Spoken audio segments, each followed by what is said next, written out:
कि मुझे नहीं लगता कि दिग्विजय सिंह ने अगर अगर पुलवामा पे आप अगर सवाल खड़ा करते हैं तो वो देश की सेना के खिलाफ सवाल है। वो निश्चित तौर पर देश के प्रधानमंत्री के खिलाफ सवाल है। असल में आप देखें पिछले लंबे समय से आप हम जब राहुल गांधी की आज की बात करते हैं और हम ये कहते हैं कि राहुल गांधी एक परिपक्व नेता के तौर पर निकल के आए हैं। मुझे राहुल गांधी कभी भी मुझे वाकई में कभी पप्पू नहीं लगे।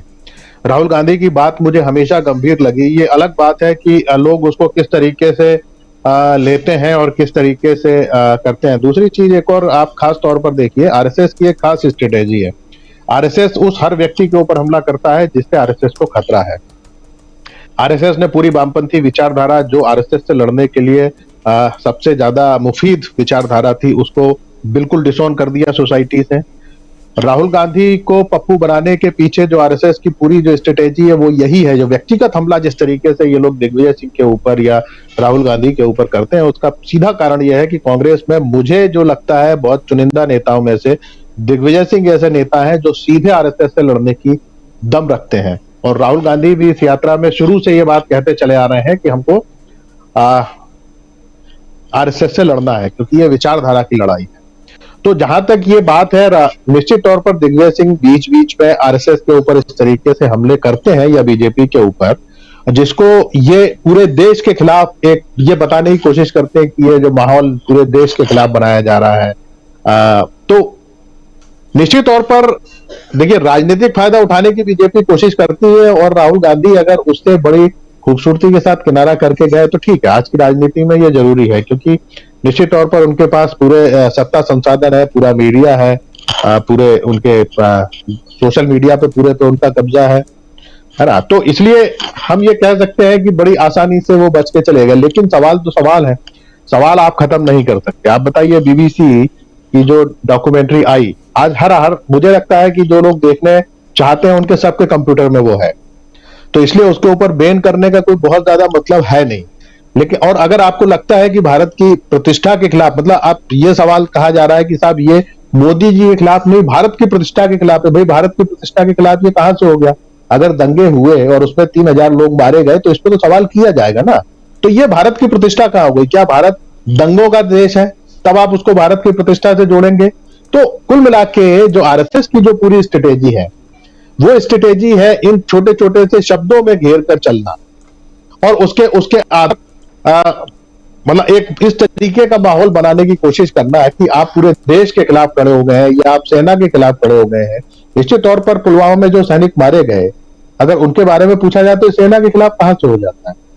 तो कुल मिला के जो मेरी व्यक्तिगत जो इसको लेकर जो समझ है, वो ठीक है कि राजनीतिक रूप से अगर ये कांग्रेस को लगता है कि इसमें उनको नुकसान है और राहुल गांधी अगर इससे किनारा करते हैं या कांग्रेस इससे किनारा करती है, तो ये कांग्रेस का अंदरूनी मामला है। लेकिन मुझे व्यक्तिगत तौर पर यह लगता है कि इस तरीके के सवाल आरएसएस और बीजेपी से पूछे जाने चाहिए कि आखिर 300 सैनिक, अगर हमारे इतने सारे जवान मारे गए तो उनकी मौत का जिम्मेदार कौन है? आज तक उसकी कोई जांच रिपोर्ट सामने क्यों नहीं आप ढूंढ पाएगी?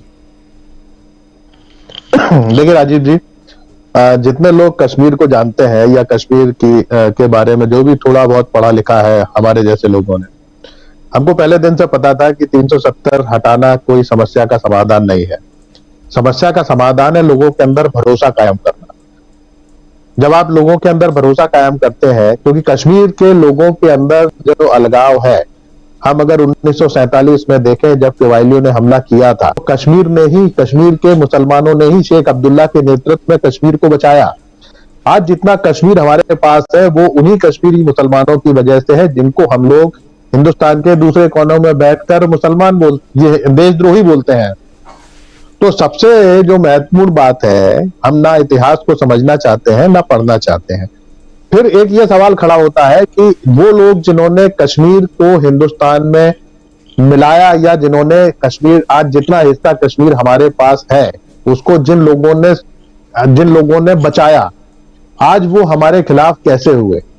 देखिए, इस सवाल का जवाब खोजने की जरूरत है। और अगर जवाब खोजेंगे तो आपको उसका एक उत्तर समझ में आएगा कि लोगों के अंदर विश्वास कायम कर ही आप लोगों को दोबारा अपने साथ जोड़ सकते हैं।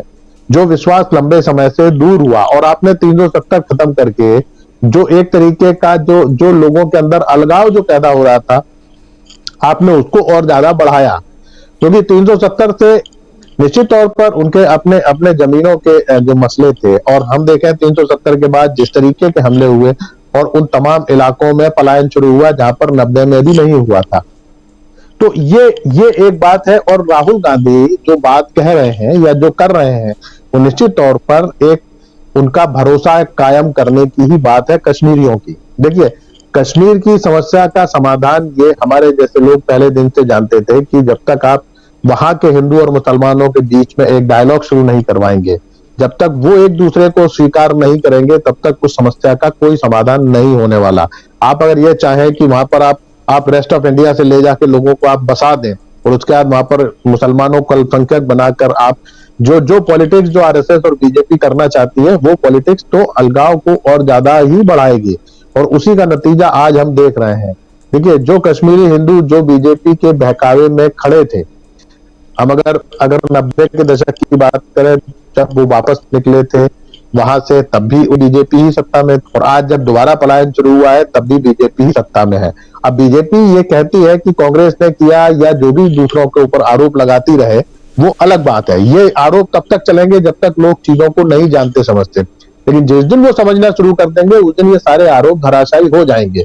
और इसीलिए मैं ये कहता हूं अक्सर कि बीजेपी जिस दिन डूबेगी उस दिन इतनी बुरी तरीके से डूबेगी कि उसको कोई ढूंढने वाला पैदा नहीं होगा, क्योंकि ये पूरा झूठ पर खड़ा किया गया किला है और ये बहुत लंबा नहीं चलने वाला है। तो निश्चित तौर पर राहुल गांधी जो कर रहे हैं वो यही कर रहे हैं कि लोगों के अंदर एक विश्वास कायम करने की या एक भरोसा पैदा करने की कोशिश कर रहे हैं। अगर अगर कश्मीर का आदमी अगर हिंदुस्तानियों को ये कहता है कि आप हिंदुस्तान के हो, हम कश्मीर के हैं, अगर ये अगर भरोसा है, और फिर अगर इस हिंदुस्तान का एक व्यक्ति जाकर उनके साथ प्यार की बात करता है, उनके साथ मोहब्बत की बात करता है, तो उनको ये लगता है कि हम इस देश के हिस्सा हैं। तो निश्चित तौर पर अगर अगर राहुल गांधी जो प्रेम की जो संदेश लेकर इस स्टेट के अंदर गए हैं, तो वो प्रेम निश्चित तौर पर आपको दिखाई देगा और उससे एक जुड़ाव होगा, लोगों के अंदर एक जुड़ाव होगा, जिस जुड़ाव की जो चाहत है वो कश्मीर के लोगों को बहुत समय से है। राजीव जी। जी, तो प्रशांत टंडन जी, कई बार आप कश्मीर गए हैं और 370 हटने के तुरंत सप्ताह भर बाद भी गए, और भी लगातार आप जाते रहे हैं रिपोर्टिंग के हिसाब से भी और दूसरे। आपसे समझना चाहूँगा कि कश्मीर कैसे बदला, और आज राहुल गांधी का वहाँ होना, इस पदयात्रा का होना क्या मायने रखता है प्रशांत टंडन जी? देखिए, 370 हटाए जाने के ऑब्जेक्टिव्स का हाल तो ये है कि केवल 34 लोगों ने जमीनें खरीदी हैं। ये तो संसद में सरकार ने बताया। अब इसके लिए आपने इतना बड़ा कदम उठा लिया। ये लालच दिया गया था ना, कश्मीर में जमीनें खरीदी जाएंगी, सेब के बागान होंगे उत्तर प्रदेश और बिहार के लोगों के। कहाँ है वो? इसके अलावा देखिए, अब राहुल गांधी की यात्रा जब कश्मीर में आ रही है, थोड़ा कश्मीर की जो पॉलिटिक्स है उस पर क्या असर इसका